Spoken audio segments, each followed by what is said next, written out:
से लेके बड़े पर्दे पर सोशल मीडिया से लेकर तमाम जगह जहाँ तहलका मचा हुआ है, ऐसे एक महान कलाकार सुरेश विराट जी हमारे सामने मौजूद हैं और मैं चर्चा करूंगा सुरेश विराट जी से।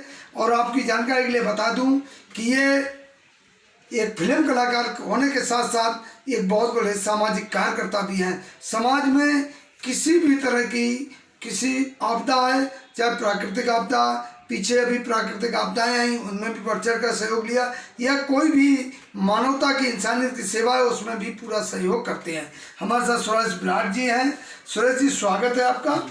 और आपका भी स्वागत। और दर्शकों को बताएं कि अभी तक ये फिल्मों का जो सफ़र है जिसमें आपने मुख्यतः अभी तक कितनी फिल्में बनाई, किस किस विषय पर फिल्म बनाई और किस किस भाषा में आपकी फिल्में चल रही हैं, जरा दर्शकों को विस्तार से बताएं। जी नमस्कार, मैं सुरेश विराट आप सबको अभिनंदन करता हूं। आप लोगों के ही आशीर्वाद से आज तक मैं यहां तक पहुंचा हूं। और हमने जो फिल्मी सफ़र है वो हिंदी, भोजपुरी, मैथिली, नेपाली, हरियाणवी 5 भाषा में हमने फिल्म किए हैं। और जैसे कि सुपरस्टार राहुल राय जी, उनके साथ मेरा फिल्म है सबसे बड़ा मुजरिम। मनोज तिवारी जी, उनके साथ फिल्म है ऐलान। विराज भट्ट जी, राकेश मिश्रा जी, इन सब के साथ मेरे फिल्म है दुश्मन सरहद पार के। अभी अभी एक लॉन्च होने वाला है युवा नेता, जो समाज सेविका और राजनीति दोनों से प्रेरित है।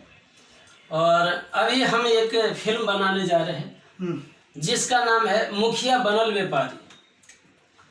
और ये मुखिया बनल व्यापारी एक ऐसी कहानी है जो हर घर में जा करके वोट से लेकर के और नोट तक का क्या क्या सफ़र होता है, ये सब इसमें हम दर्शा रहे हैं। ये जो मुखिया बनल व्यापारी फिल्म है आप जो बता रही हैं, इसको क्या स्टोरी है, किसने लिखा है और ये कब तक आएगी? जी, ये लिखा है संजीव राजपूत जी ने। और उनको जो दिशा दिखाने वाला मैं खुद हूँ, क्योंकि जो इलेक्शन हो रहा था उन इलेक्शन में मैं खुद था, मौजूद था वहाँ। और हमने देखा कि एक मुखिया कहाँ कहाँ अपने पैसे का गलत इस्तेमाल करते हैं और पैसे कहाँ कहाँ से आते हैं। इन सब को देखते हुए मुझे ऐसा लगा कि इस पर लोगों की जानकारी बहुत ज़रूरी है, जो मैं इन लोगों को दिखाने जा रहा हूँ। आपको क्या लगता है कि जब कोई ऐसी सच्चाई सामने आती है, तमाम फिल्मों पर बैन हो जाता है, तमाम लोग गलत बातें करते हैं कि या तमाम इसमें रिस्क होता है, आपको ऐसा नहीं लगता? जी, रिस्क तो होता है, पर मैं ये चाहूँगा कि जनता हमारे साथ है तो हमें परवाह नहीं है किसी बेवजह कुछ बहस करने वाले या कोई केस का हो या कोई भी नेता हो। मैं किसी दबाव में नहीं आने वाला हूं। और जितना भी हो, मैं जानता हूं जो फिल्म बनाने जा रहा हूं उसमें सरकार तक यानी डीएम तक इन्वॉल्व है। डीएम को खरीदा गया है। और वोट की गिनती कहते हैं ईवीएम बेईमान नहीं है, बेईमान सिस्टम है। उस सिस्टम को हम दिखाने जा रहे हैं। तो उसमें जहाँ तक भी है वीडियो से लेकर के डीएम तक करप्ट है। और उनको जब दिखा रहा हूँ तो जाहिर सी बात है हमारे ऊपर तो बहुत सारे समस्या आने वाली है और उसका सामना तो हमें ही करना है। तो जानबूझकर रिस्क क्यों ले रहे हो?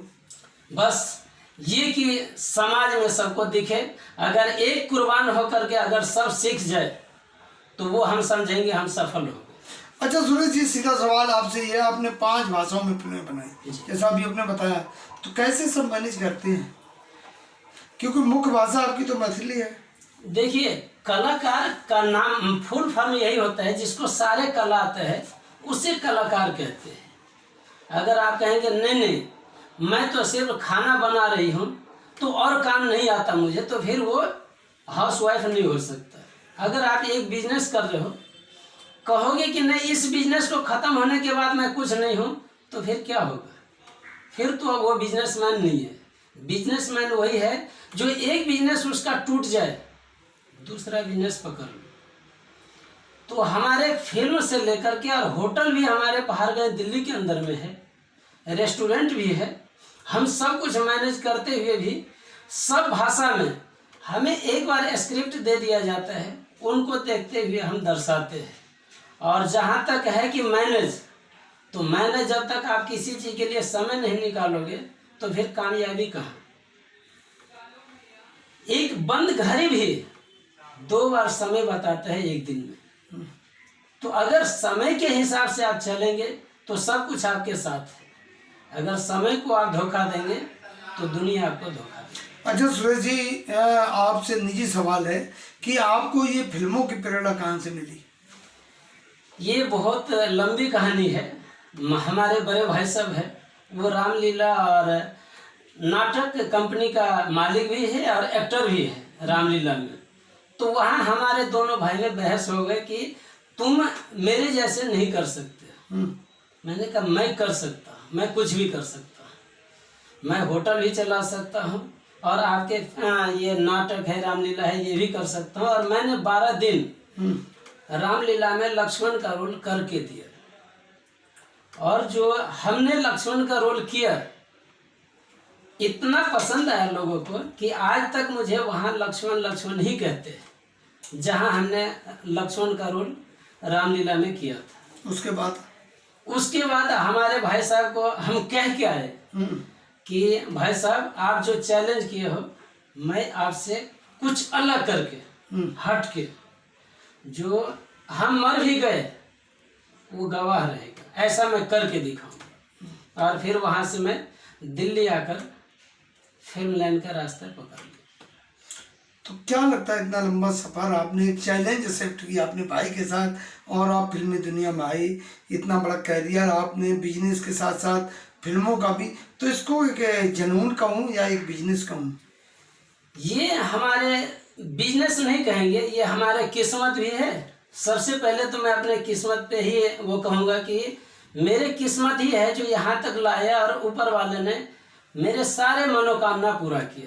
नहीं, जुनून था आपको अलग करना? जुनून तो हमेशा रहता है कि मैं कुछ भी कर सकता हूँ, कुछ भी कर सकता हूँ। ये जुनून तो मेरा बचपन से है। जिस राहुल राय जी को मैं गाने का किताब बेचा करता था, हम सोचते थे फिल्मी दुनिया के लोग अलग से जन्म लेते हैं, ऐसा मेरा बचपन का सोच था।